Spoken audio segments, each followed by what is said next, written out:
Assalamualaikum warahmatullahi wabarakatuh. Perkenalkan, nama saya Devi Indika Putri dari kelas 11 IPS 3. Nah, saya di sini akan menjelaskan tentang pengertian koloid, jenis-jenis koloid, sifat-sifat koloid, dan juga contoh-contoh koloid. Apa itu koloid?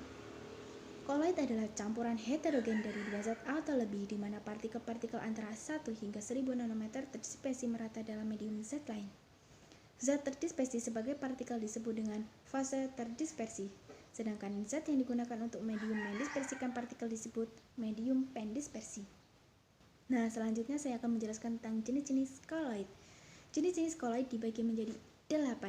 Yang pertama adalah medium pendispersinya padat dan fase terdispersinya padat disebut dengan sol padat.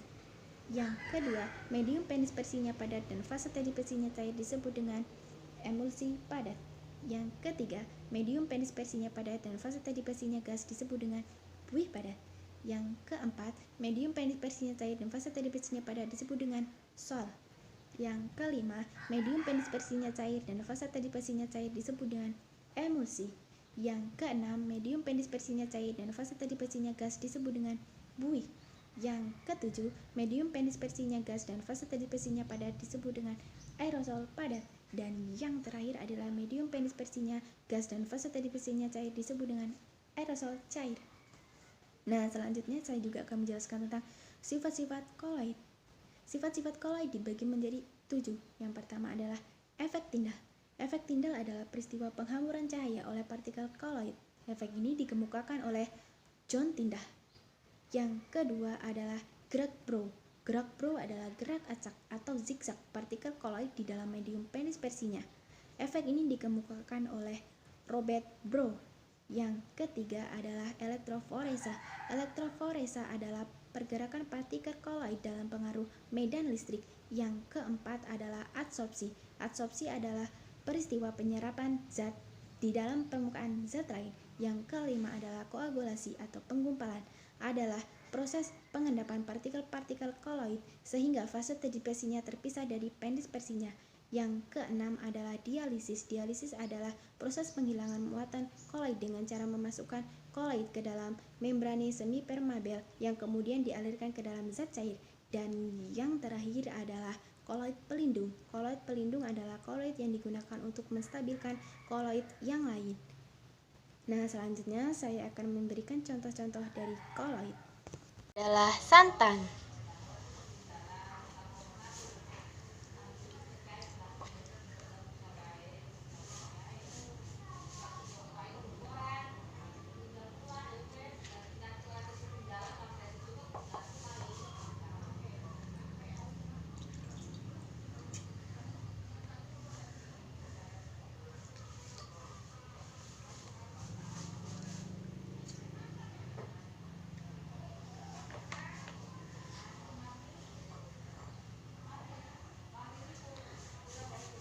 Santan adalah jenis sistem koloid emulsi yang medium pendispersinya cair dan fase terdispersinya cair.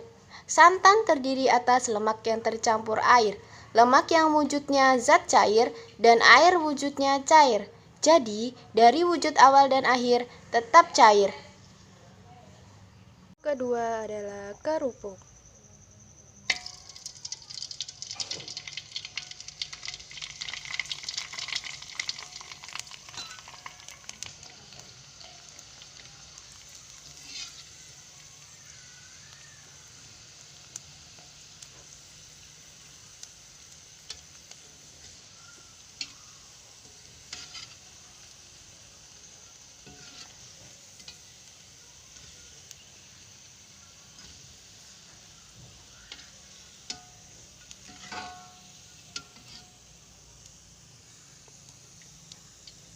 Kerupuk adalah jenis sistem koloid buih padat yang terdiri atas medium pendispersi padat dan fase terdispersi gas.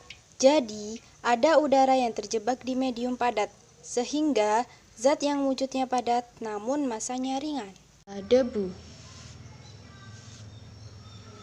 Debu adalah jenis sistem koloid aerosol padat, di mana medium pendispersinya gas dan fase terdispersinya padat.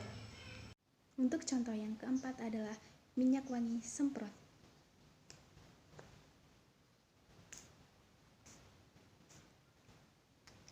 Minyak wangi semprot adalah jenis sistem koloid aerosol cair di mana medium pendispersinya gas dan fase terdispersinya cair.